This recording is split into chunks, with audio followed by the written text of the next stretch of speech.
Halo, perkenalkan nama saya Priscilia Belatir Maturi dari Universitas Kristen Indonesia Maluku, Fakultas Kesehatan, Program Studi Keperawatan. Di sini saya akan membahas tentang mata kuliah Ilmu Keperawatan Dasar 1, dosen pengampu Ibu Grace J. Wakano, SCAP, MCAP. Di sini saya akan membacakan materi tentang anatomi dan fisiologi sistem pencernaan.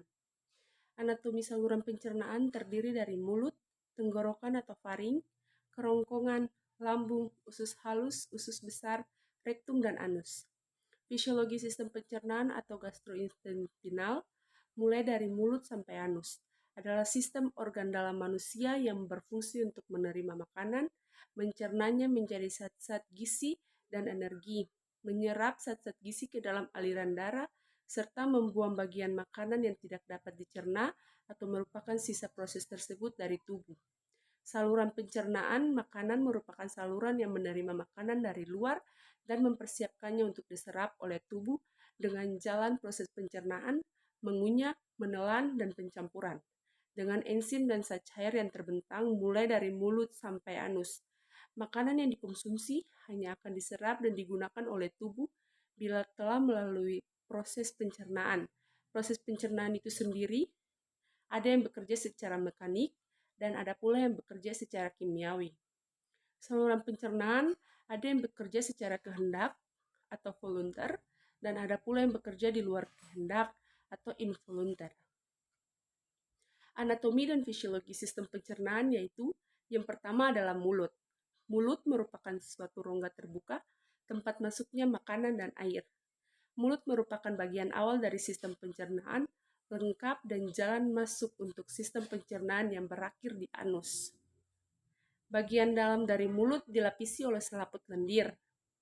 Pengecapan dirasakan oleh organ perasa yang terdapat di permukaan lidah. Pengecapan tersendiri merupakan dari manis, asam, asin, dan pahit. Penciuman dirasakan oleh saraf olfaktorius di hidung. Terdiri dari berbagai macam bau. Makanan dipotong-potong oleh gigi depan dan dikunyah oleh gigi belakang. Menjadi bagian-bagian kecil yang lebih mudah dicerna. Ludah dari kelenjar ludah akan membungkus bagian-bagian makanan dari tersebut dengan enzim-enzim pencernaan dan mulai mencernanya. Ludah juga mengandung antibodi dan enzim, misalnya lisosim, yang memecah protein dan menyerang bakteri secara langsung. Proses menelan dimulai secara sadar dan berlanjut secara otomatis. Yang kedua adalah tenggorokan atau faring. Tenggorokan atau faring merupakan penghubung antara rongga mulut dan kerongkongan. Di dalam lengkung faring terdapat tonsil atau yang disebut dengan amandel, yaitu kelenjar limfe yang banyak mengandung kelenjar limfosit dan merupakan pertahanan terhadap infeksi. Di sini terletak bersimpangan antara jalan napas dan jalan makanan. Letaknya di belakang rongga mulut dan rongga hidung, di depan ruas tulang belakang ke atas bagian depan, berhubungan dengan rongga hidung dengan perantaraan lubang bernama kuana. Keadaan tekak berhubung dengan rongga mulut dengan perantaraan lubang yang disebut isthmus faucium. Tekak terdiri dari bagian superior, yaitu bagian yang sama tinggi dengan hidung. Bagian media, yaitu bagian yang sama tinggi dengan mulut, dan bagian inferior, yaitu bagian yang sama tinggi dengan laring. Bagian superior disebut nasofaring. Pada nasofaring bermuara tuba yang menghubungkan tekak dengan ruang gendang telinga. Bagian media disebut orofaring. Bagian ini berbatas ke depan sampai di akar lidah. Bagian inferior disebut laryngofaring yang menghubungkan orofaring dengan laring. Yang ketiga adalah kerongkongan atau yang biasa disebut esofagus. Kerongkongan adalah tabung atau tubeh berotot pada vertebrata yang dilalui sewaktu makanan mengalir dari bagian mulut ke dalam lambung. Makanan berjalan melalui kerongkongan dengan menggunakan proses peristaltik Esofagus bertemu dengan faring pada ruas ke-6 tulang belakang. Menurut histologi, esofagus dibagi menjadi 3 bagian, yaitu bagian superior atau sebagian besar adalah otot rangka, bagian tengah atau campuran otot rangka dan otot halus, serta bagian inferior atau terutama terdiri dari otot halus. Yang keempat adalah lambung. Lambung merupakan organ otot berongga yang besar yang terdiri dari 3 bagian, yaitu kardia, fundus, dan antrium. Lambung berfungsi sebagai gudang makanan yang berkontraksi secara ritmik untuk mencampur makanan dengan enzim-enzim. Sel-sel yang melapisi lambung menghasilkan 3 zat, yaitu lendir, asam klorida atau HCl, dan prekursor pepsin atau enzim yang memecahkan protein. Lendir melindungi sel-sel lambung dari kerusakan oleh asam lambung dan asam klorida, menciptakan suasana yang sangat asam. Yang diperlukan oleh pepsin guna memecah protein. Keasaman lambung yang tinggi juga berperan sebagai penghalang terhadap infeksi dengan cara membunuh sebagai bakteri. Yang kelima adalah usus halus atau usus kecil. Usus halus atau usus kecil adalah bagian dari saluran pencernaan yang terletak di antara lambung dan usus besar. Dinding usus kaya akan pembuluh darah yang mengangkut zat-zat yang diserap ke hati melalui vena porta. Dinding usus melepaskan lendir yang melumusi isi usus dan air yang membantu melarutkan pecahan-pecahan makanan yang dicerna. Dinding usus juga melepaskan sejumlah kecil enzim yang mencerna protein, gula, dan lemak. Lapisan usus halus terdiri dari lapisan mukosa, lapisan otot melingkar, lapisan otot memanjang, dan lapisan serosa. Usus halus terdiri dari 3 bagian, yaitu usus 12 jari atau duodenum, usus kosong, jejunum, dan usus penyerapan, ileum. Usus 12 jari atau duodenum adalah bagian dari usus halus yang terletak setelah lambung dan menghubungkannya ke usus kosong. Bagian usus 12 jari merupakan bagian terpendek dari usus halus, dimulai dari bulbo duodenale dan berakhir di ligamentum trace. Usus 12 jari merupakan organ retroperionteal yang tidak terbungkus seluruhnya oleh selaput peritoneum. pH usus 12 jari yang normal berkisar pada derajat 9. Pada usus 12 jari terdapat 2 muara saluran, yaitu dari pankreas dan kantung empedum.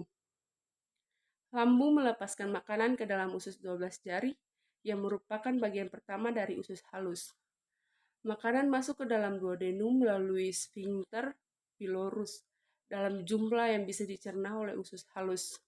Jika penuh, duodenum akan mengirimkan sinyal kepada lambung untuk berhenti mengalirkan makanan. Usus kosong atau jejunum adalah bagian kedua dari usus halus di antara usus 12 jari dan usus penyerapan. Pada manusia dewasa, panjang seluruh usus halus antara 2-8 meter. 12 meter adalah bagian usus kosong. Usus kosong dan usus penyerapan digantung ke dalam tubuh dengan mesenterium. Permukaan dalam usus kosong berupa membran mungkus dan terdapat jonjot usus yang memperluas permukaan dari usus. Usus penyerapan atau ileum adalah bagian terakhir dari usus halus. Pada sistem pencernaan manusia, ileum memiliki panjang sekitar 2-4 meter dan terletak setelah duodenum dan jejunum dan dilanjutkan oleh usus buntu. Ileum memiliki pH antara 7 dan 8, netral atau sedikit basah, dan berfungsi menyerap vitamin B12 dan garam empedu. Usus besar atau kolon. Usus besar atau kolon adalah bagian usus antara usus buntu dan rektum. Fungsi usus utama organ ini adalah menyerap air dari feses. Usus besar terdiri dari kolon ascendens, kolon transversum, kolon descendens, kolon sigmoid. Banyaknya bakteri yang terdapat di dalam usus besar berfungsi mencerna beberapa bahan dan membantu penyerapan zat-zat gizi. Bakteri di dalam usus besar juga berfungsi membuat zat-zat penting seperti vitamin K, Bakteri ini memang penting untuk berfungsi normal dari usus. Beberapa penyakit serta antibiotik yang menyebabkan gangguan pada bakteri-bakteri dalam usus besar. Akibatnya terjadi iritasi yang bisa menyebabkan dikeluarkannya lendir dan air, dan terjadilah diare. Yang ketujuh adalah rektum dan anus. Rektum adalah sebuah organ yang berawal dari usus besar setelah kolon sigmoid dan berakhir di anus. Organ ini berfungsi sebagai tempat penyimpanan sementara feses. Biasanya rektum ini kosong karena tinja disimpan di tempat yang lebih tinggi, yaitu pada kolon descendens. Jika kolon descendens penuh dan tinja masuk ke dalam rektum, maka timbul keinginan untuk buang air besar. Mengembangnya dinding rektum karena penumpukan material di dalam rektum akan memicu sistem saraf yang menimbulkan keinginan untuk melakukan defekasi. Jika defekasi tidak terjadi, seringkali material akan dikembalikan ke usus besar, di mana penyerapan air akan kembali dilakukan.